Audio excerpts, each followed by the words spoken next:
Okay, minor allies turn 3. The Aussies have 18 IPCs to spend. They're going to save 4 IPCs for the next round, but they're going to use 14 to buy a new destroyer and a new submarine. The Canadians have 10 IPCs to spend. They're going to buy a fighter. There is no combat, so we'll just go over the non-combat moves for the round. The Canadians are going to load up the infantry from Quebec onto the transport in C-Zone 106, move to C-Zone 91, and drop off in Casablanca. Up in the UK area, the Canadians are going to load an infantry and an artillery onto the carrier in C-Zone 109, bring it to C-Zone 110, and offload in Normandy, Bordeaux. There's already a transport in C-Zone 110 that'll load the last infantry on there and offload in Normandy, Bordeaux. The French only have one move. They are moving the infantry from French Equatorial Africa into Anglo-Egyptian Sudan.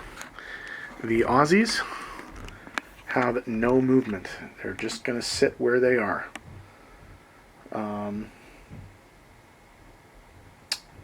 Yeah, unless... I'm just thinking, should we move the fighters up to Queensland and put them on the airbase?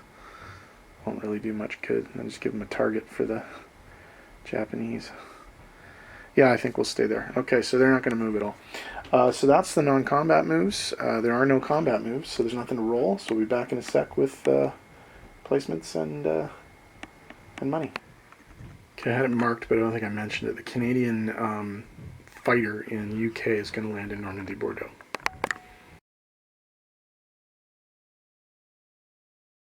Okay, placement.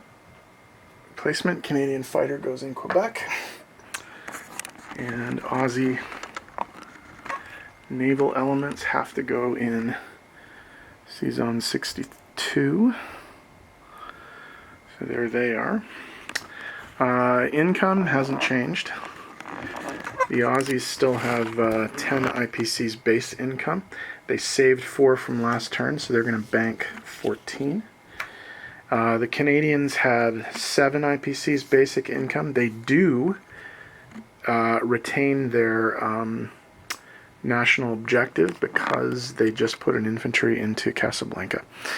So they're going to end with 10 IPCs. So let's do disposition of forces. In Quebec, 1 fighter.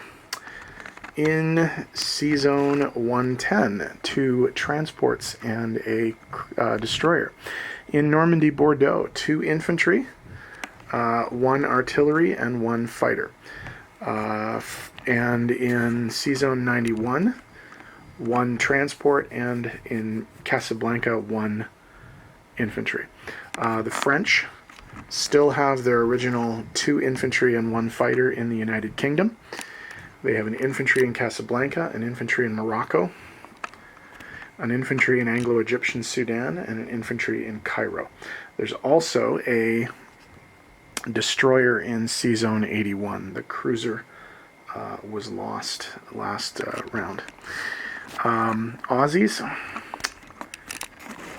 infantry in the Solomons, infantry in New Zealand. In C-Zone 62 there is a new destroyer and a submarine. And in Sydney, in New South Wales, the capital, there are 6 infantry, 1 artillery, 2 anti-aircraft, and 3 fighters. So that is the end of turn 3/6,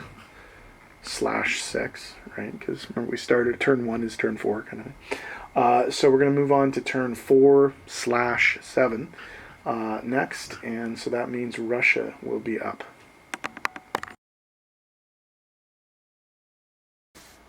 Okay, just a quick look at where the Axis stand in terms of victory conditions. They currently have 12. They've got 9 victory cities, the 5 they started with, plus Manila in the Philippines, Hong Kong and Guangdong, Paris in France, and Leningrad in Russia. They also have, Japan very easily has the Empire victory condition. All right, they're supposed to have 52 IPCs, they have 64. Raw score.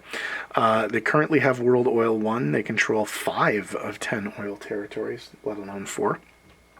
and they have the Mediterranean one, Malta, Cyprus, Crete, Sardinia, Sicily, although there might be something the Brits can do about that in the next round. They're actually very close to the resources one, because the German tanks are within striking distance of the Urals right now, so we'll see what happens with that. They don't have South Asia right now because England keeps taking back Burma. It's probably not something they're going to end the game with unless they can take Calcutta. So we'll see what happens there. They do not control all the Chinese territories, although it may be within their power to get those by the end of the game. We'll see what happens. Horn of Africa, not a chance. New Rome, probably not. Egypt is pretty strong. And the Pacific Islands, they got to retake something if they want that, because the United States just took that away from them by taking the Gilberts back. So they are currently in a victory condition right now, but some of those are vulnerable. And we'll see what happens in the turns to come. So turn 4/7 will be coming up next.